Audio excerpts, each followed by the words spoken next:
Peak hour. The intersection is a tomb of steel and exhaust.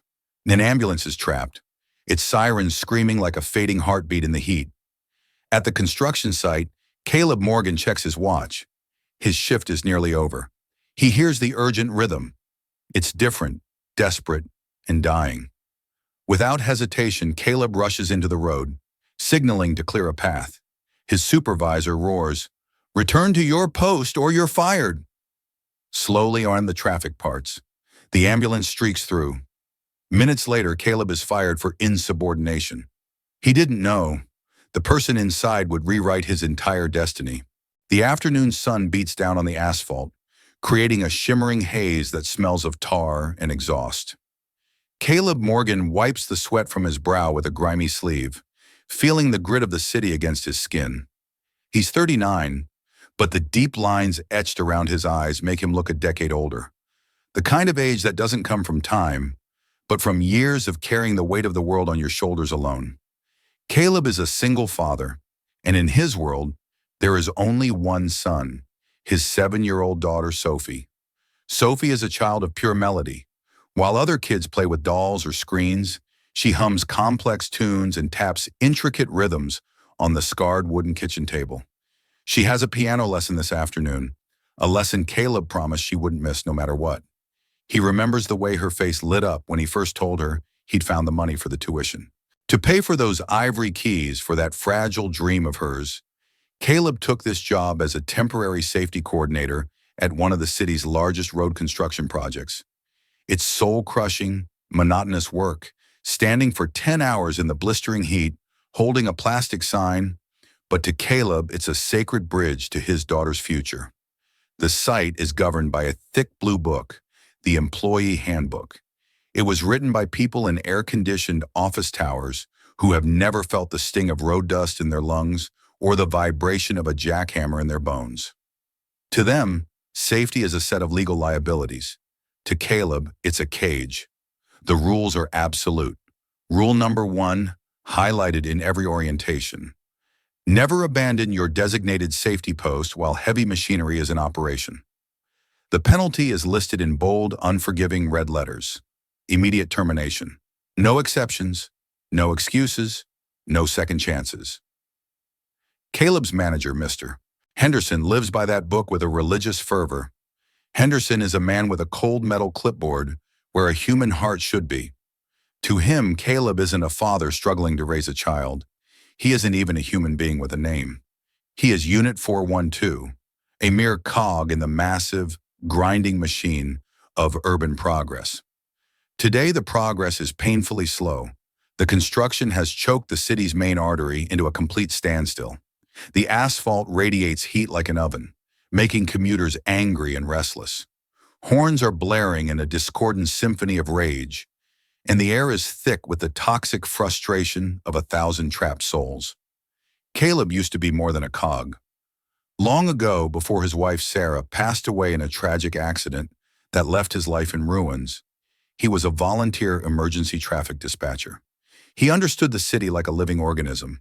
He knew its pulses, its blockages, and its secret language. He had a gift for moving the unmovable, but he traded those high-stress, midnight adrenaline rushes for the gray stability of a 9-to-5 road crew, all so he could be the one to tuck Sophie in at night and hear about her day. He chose to become invisible so he could be fully present for the only person who mattered. Suddenly, a new sound slices through the monotonous drone of idling engines. It's distant at first, a faint, mournful wail. To most people in the gridlock, it's just another annoying city noise to be ignored. But Caleb's ears prick up instantly. His old instincts flare to life. He knows that specific frequency. It's the high-low pattern used only in the most dire circumstances. It's not a routine patient transfer. It's a rhythmic, urgent pulse, the sound of an ambulance carrying someone whose life is slipping away with every tick of the clock. He looks toward the intersection. It's a graveyard of steel and glass. No one is moving. The ambulance is at least 3 blocks back, but Caleb can see its strobe lights flashing frantically, reflecting off the mirrored windows of the surrounding office buildings like a distress signal from a sinking ship. He looks at Henderson, who is 50 yards away, red-faced and screaming at a cement truck driver about a misplaced load. Caleb looks at his watch. Only 10 minutes left in his shift. 10 minutes between him and the paycheck that keeps Sophie's dreams alive. Caleb reaches into his pocket and feels the crinkle of Sophie's school photo. He needs this job more than anything. He needs the paycheck for her rent, for her food, for the piano that represents her only escape from their cramped apartment. But the siren gets louder, more desperate. It feels like it's screaming directly into his soul, accusing him of silence.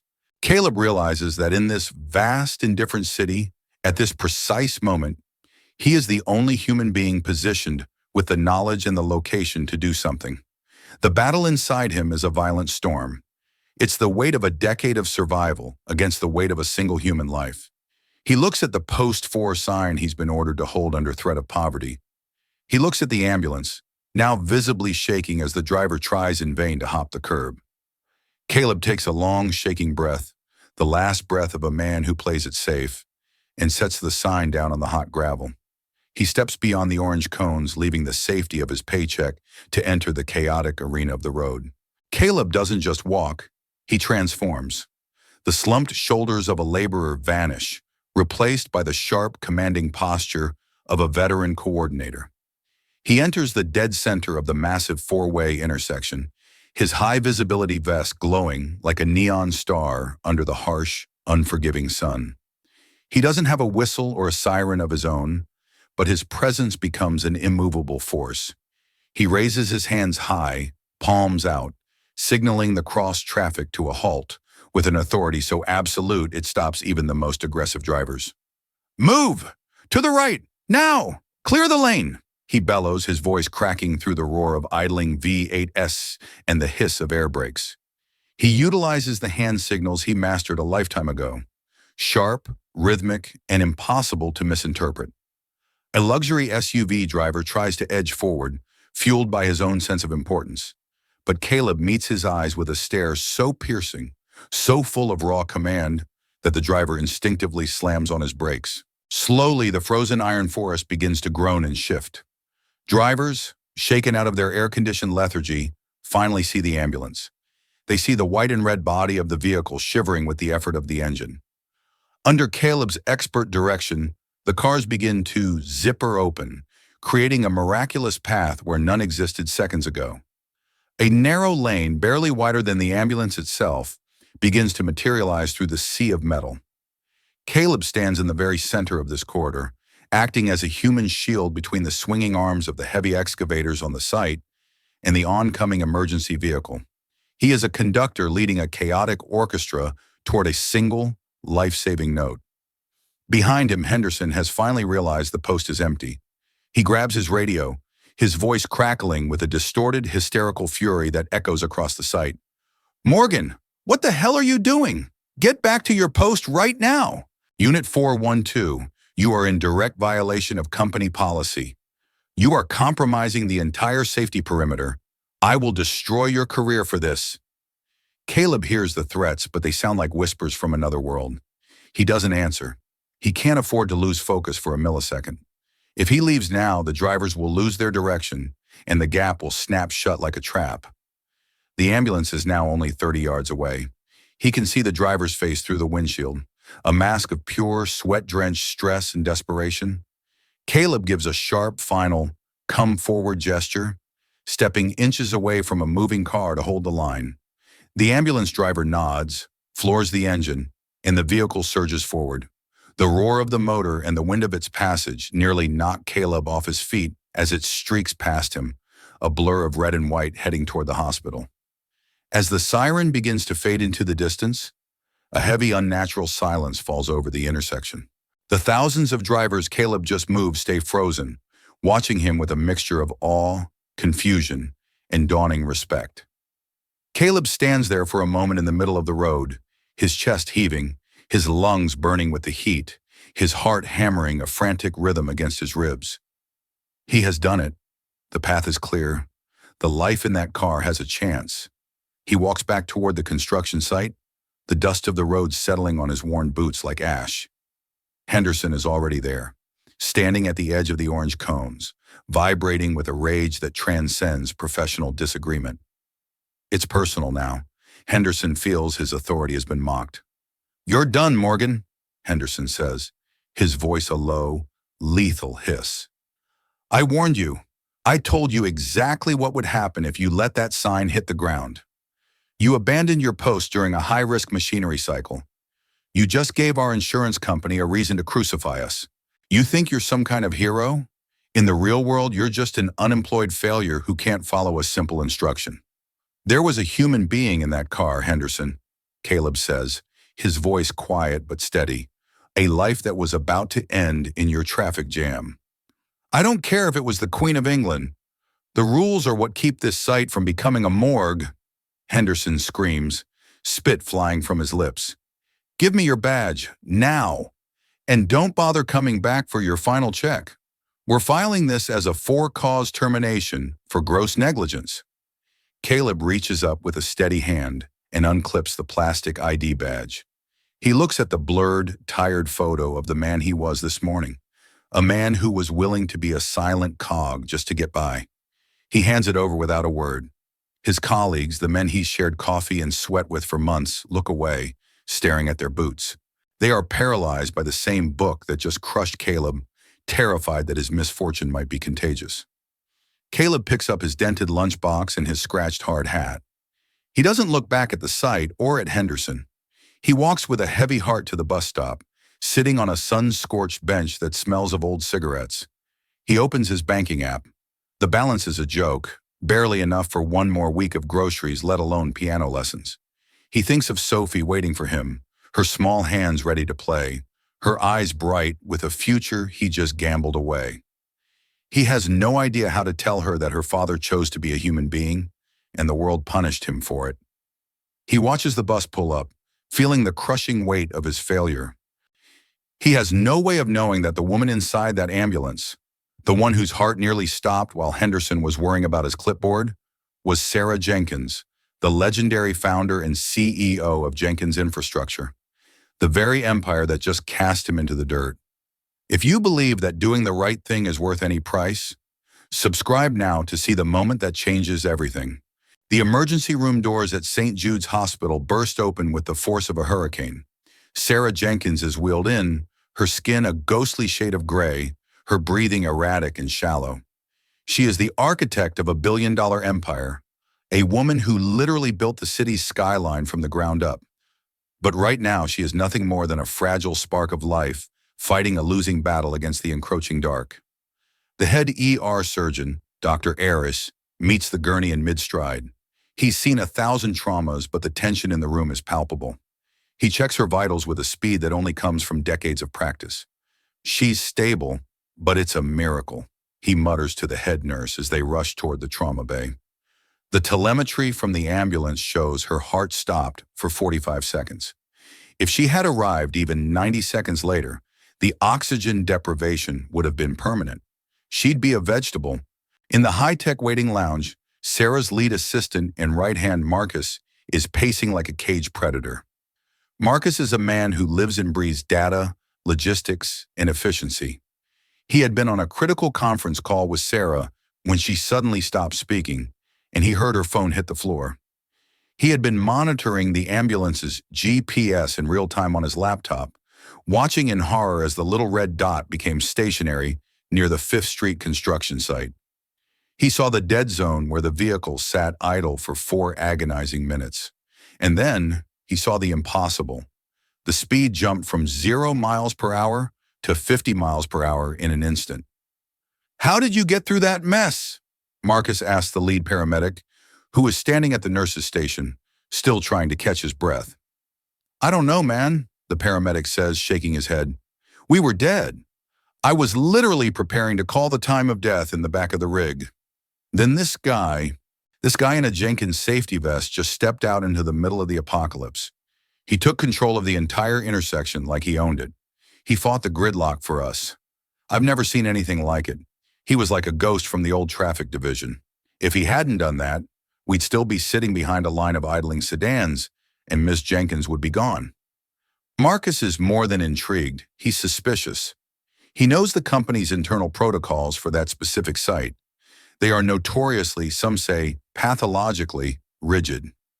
He pulls up the ambulance's high-definition dash cam footage on his tablet, his fingers flying across the screen. He watches the video. He sees the chaos, the heat-shimmering wall of cars, the absolute hopelessness of the situation. And then he sees the man.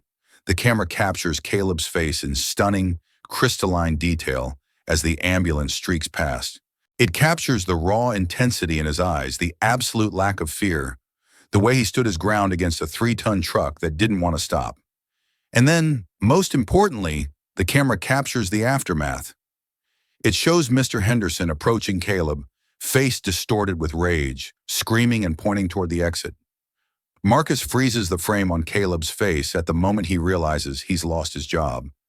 He sees the logo on Caleb's vest, Jenkins Infrastructure. Sarah Jenkins regains consciousness nearly 2 hours later.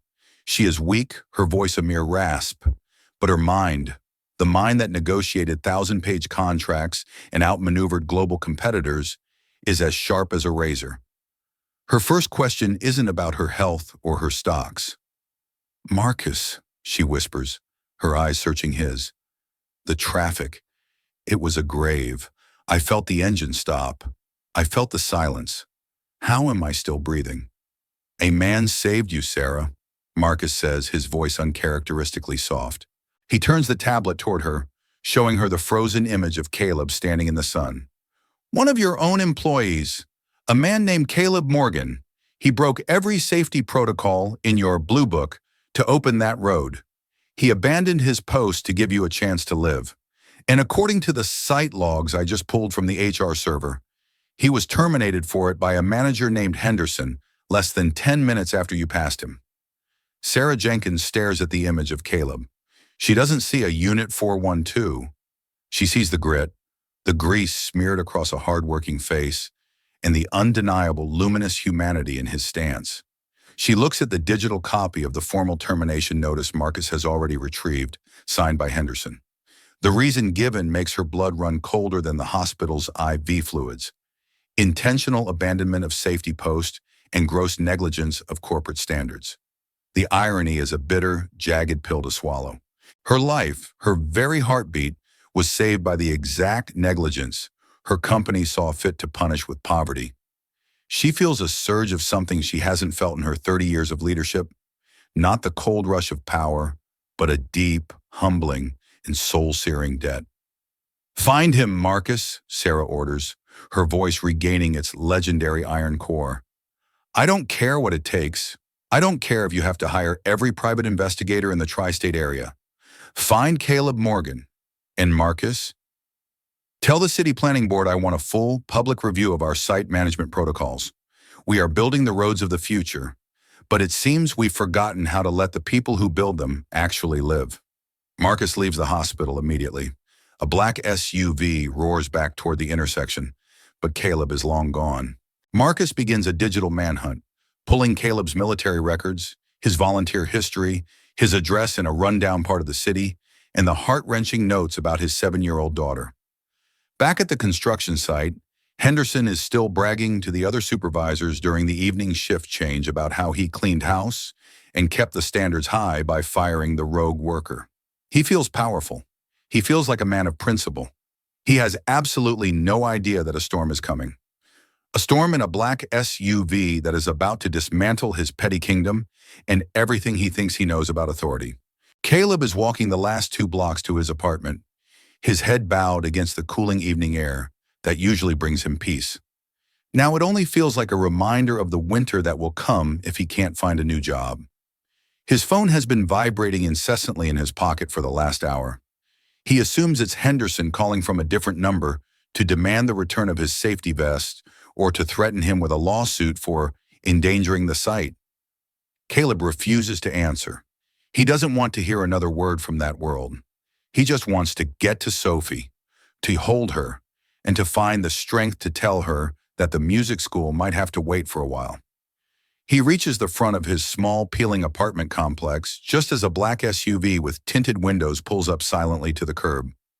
Marcus steps out. He doesn't look like a construction manager. He looks like the elite, polished world Sarah Jenkins inhabits, a world of private jets and boardrooms. Mr. Morgan? Marcus asks, his voice respectful but firm. If you're from the site to collect the gear, I already told the supervisor I'd drop it off tomorrow, Caleb says, his voice heavy with exhaustion. I'm not here for your gear, Caleb. I'm here for your help, Marcus replies, stepping closer. The woman who was in that ambulance, the one you risked everything for, she's awake, and she wants to see the man who gave her back her life. Caleb is driven back to the hospital in a daze, the city lights blurring past the window. He's led through a private wing he didn't even know existed, past silent security guards and into a room that smells of expensive flowers and antiseptic. Sarah Jenkins looks smaller in the hospital bed than she does on the billboards, but her eyes are like polished diamonds, bright, sharp, and full of life. Caleb, she says, reaching out a pale, trembling hand. Thank you for the time you gave me. She tells him who she is. She tells him that she watched the footage of him standing in that intersection like a titan. She tells him that she knows about Sophie, about the piano lessons, and about the photo in his wallet. Caleb is stunned into silence. He didn't do it for a CEO or a reward. He did it because he couldn't live with the sound of that siren fading away into a grave. I broke the rules, Mrs. Jenkins, Caleb says, the habit of the handbook still clinging to him like road dust. Henderson was just doing his job. The rules were written to protect the company's profit margins, not the people's pulses, Sarah says, her voice gaining strength. A job that requires you to ignore a dying person isn't a job. It's a failure of humanity. And that ends tonight. She has Marcus call Henderson into the room.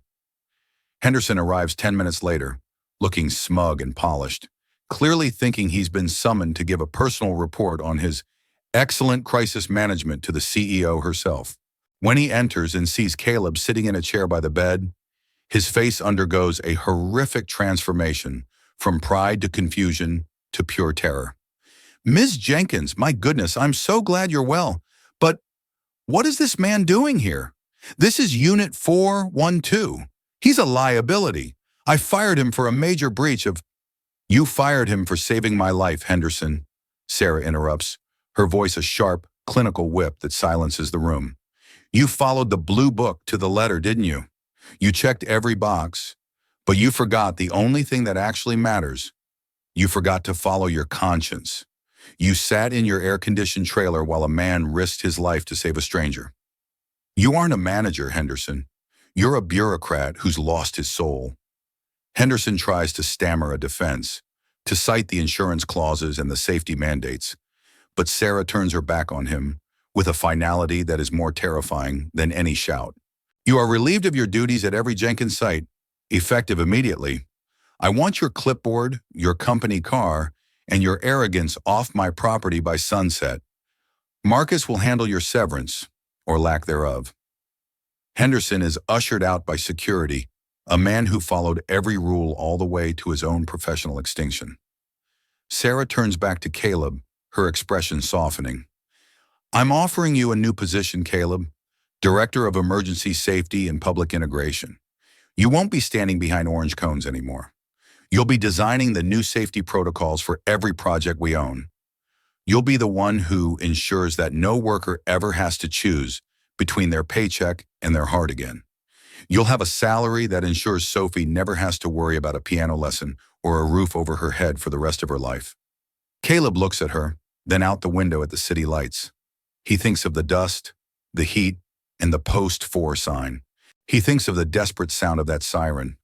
I'll take it, Caleb says, on one condition. We hire people based on their character, not just their ability to memorize a manual. We teach them how to be neighbors, not just employees. Caleb returns to the intersection a week later.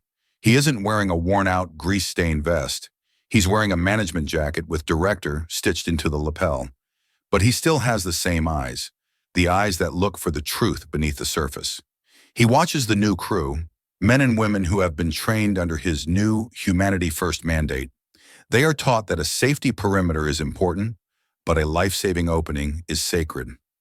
At 4 p.m. sharp, Caleb pulls up to the music school in a new, reliable car that doesn't rattle or cough. Sophie runs out of the building, her face glowing like a sunrise. She tells him she learned a new song today, a song about a hero who travels through a forest of steel to save a queen. Caleb smiles, his heart full, and tells her that heroes don't always wear capes or armor. Sometimes they just wear orange vests and have the courage to step into the road when everyone else is standing still. Sarah Jenkins recovers fully and becomes the city's leading champion for corporate humanity. The city council enacts the Caleb Clause, a landmark piece of legislation protecting any worker who breaks corporate protocol to assist in a life-threatening emergency. The city moves a little more smoothly now, not just because the roads are better designed, but because the people on them have remembered how to look out for one another. Caleb Morgan didn't just clear a path for an ambulance, he cleared a path for a better, more compassionate way of doing business. He proved that real value isn't found in a handbook or a profit margin, but in the heart of a man who knows that some things, like a heartbeat, a daughter's song, and a stranger's life, are infinitely more important than a job. If you believe that doing the right thing takes more courage than following a title, subscribe for more stories and leave a comment. What would you do if the rules stood in the way of a life?